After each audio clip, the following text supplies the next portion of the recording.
नमस्कार दोस्तों, जय माता दी। स्वागत है हमारे चैनल विश फॉर मी में। तो आज की इस वीडियो में हम बात करेंगे श्री दुर्गा स्तुति के बारे में। जैसे कि हम सब जानते हैं कि अभी नवरात्रि आने वाले हैं। 7 अक्टूबर से नवरात्रि शुरू हैं और नवरात्रों में श्री दुर्गा स्तुति का पाठ किया जाता है, जो कि बहुत ही फलदायी होता है और माता को बहुत प्रसन्न करता है। हमारे किसी भी प्रकार की कोई मनोकामना है, पुत्र प्राप्ति की मनोकामना, धन लाभ की मनोकामना, कारोबार में वृद्धि की मनोकामना, किसी प्रकार का कोई झगड़ा हो, हम किसी सफ़र पर निकले हैं, चाहते हैं सफ़र हमारा शुभ और मंगलमय हो, तो ऐसे ही बहुत सी मनोकामनाएं हर इंसान की होती हैं। उन हर मनोकामनाओं की पूर्ति का जो रहस्य है वो छुपा हुआ है श्री दुर्गा स्तुति में। श्री दुर्गा स्तुति ऑफ श्री चमन लाल भारद्वाज जी की, इसमें हर मनोकामना की पूर्ति का रहस्य है। आज हम उसी पे बात करेंगे कि किस मनोकामना की पूर्ति के लिए हमें इसमें कौन से स्तोत्र का, कौन से मंत्र का और कौन सा पाठ करना चाहिए, जिससे कि हमारी वो मनोकामना पूरी हो जाए। इसके अलावा मैं आपको ये भी बताऊंगी कि श्री दुर्गा स्तुति का पाठ कैसे और किस विधि विधान से करना चाहिए। नवरात्रों में श्री दुर्गा स्तुति का पाठ किया जाता है। हम लोग पाठ तो कर लेते हैं, लेकिन हमें ये नहीं पता होता कि वो पाठ किस तरह से किया जाए, कहाँ से उसको प्रारंभ करना है, स्टेप बाय स्टेप कैसे चलना है, कहाँ से प्रारंभ करके उसके बाद कौन सा पाठ करना है, फिर उसके बाद कौन सा पाठ करना है। उसके अलावा पूरे नवरात्रों में कुछ पाठ ऐसे हैं जो हमें डेली करने होते हैं। जैसे कि इसमें बहुत से स्तोत्र दिए गए हैं, जैसे काली स्तोत्र, चंडी स्तोत्र, कलिक स्तोत्र, दुर्गा स्तोत्र, और इसके अलावा इसमें 13 अध्याय भी हैं। तो कुछ स्तोत्र ऐसे हैं जो हमें पूरे के पूरे नवरात्रे करने होते हैं, और उसके अलावा जैसे अध्याय हैं ये हमें रोज़ नहीं करने होते, बस हमें एक बार ये 13 अध्याय पूरे करने होते हैं। वो हम अपने हिसाब से कैसे भी कर सकते हैं। जब हम अष्टमी की कड़ाही लगाते हैं, कुछ लोग नवमी को कड़ाही लगाते हैं, ताकि उस दिन तक, कड़ाही लगाने के दिन तक वो पूरे हो जाएं 13 अध्याय। किसी दिन 1 कर लिया, किसी दिन 2 कर लिए, इस तरह से। लेकिन उसके अलावा कुछ ऐसे पाठ हैं, कुछ ऐसी स्तुतियाँ हैं, कुछ ऐसे स्तोत्र हैं जिनको हमें हर रोज़ करना होता है। उनके बारे में हम आपको बताएंगे। लेकिन आज की वीडियो में हम आपको सिर्फ इतना बताएंगे कि किस मनोकामना के लिए हम कौन सा पाठ करें ताकि हमारी वो मनोकामना पूरी हो। निष्काम भाव से रोज़ाना जो पढ़ने वाले पाठ होते हैं वो हैं दुर्गा कवच, मंगला स्तोत्र, अर्गला स्तोत्र, कीलक स्तोत्र, काली, चंडी, लक्ष्मी, संतोषी माँ स्तोत्र, नम्र प्रार्थना, नवदुर्गा स्तोत्र तथा आरती। उसके अलावा हर प्रकार की चिंता हटाने के लिए प्रथम अध्याय का पाठ कीजिए। हर प्रकार के झगड़े को जीतने के लिए दूसरे अध्याय का पाठ कीजिए। कि अपने किसी शत्रु से छुटकारा पाना चाहते हैं तो उसके लिए तीसरा अध्याय, भक्ति शक्ति या माँ भगवती के दर्शन पाने के लिए चौथा व 5वां अध्याय, किसी प्रकार का डर या वहम आदि हटाने के लिए 6ठे अध्याय का पाठ कीजिए। हर कामना को पूरा करने के लिए 7वें अध्याय का पाठ कीजिए।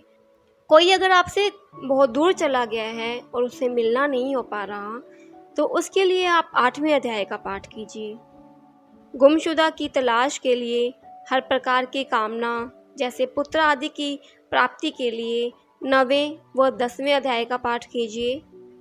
कारोबार में, व्यापार में वृद्धि के लिए, अगर आपका कोई ऐसा व्यापार, कोई कारोबार है जो अच्छे से नहीं चल रहा, तो उसमें वृद्धि के लिए, उसमें कामयाबी के लिए, सुख संपत्ति के लिए 11वें अध्याय का पाठ कीजिए। भक्ति प्राप्त करने के लिए, कुछ लोग होते हैं जिनकी ऐसी कोई मनोकामना नहीं होती, लेकिन वो भगवान की भक्ति प्राप्त करना चाहते हैं, तो उन लोगों को श्री दुर्गा स्तुति के 12वें अध्याय का पाठ करना चाहिए। मान सम्मान की प्राप्ति के लिए, कारोबार में धन लाभ के लिए 13वें अध्याय का पाठ कीजिए। सफ़र पर जाने से पहले अक्सर हम लोगों को दुर्गा कवच बड़ी श्रद्धा और शुद्ध भावना से पढ़ना चाहिए। इससे हमारा सफ़र मंगलमय होता है। धन दौलत और कारोबार में वृद्धि के लिए हमें चंडी स्तोत्र, कलह क्लेश चिंता से बचने के लिए हमें महाकाली स्तोत्र और नवदुर्गा स्तोत्र पढ़ना चाहिए। यदि सारा पाठ न पढ़ सकें तो दुर्गा अष्टनाम और नवदुर्गा स्तोत्र भी पढ़ सकते हैं।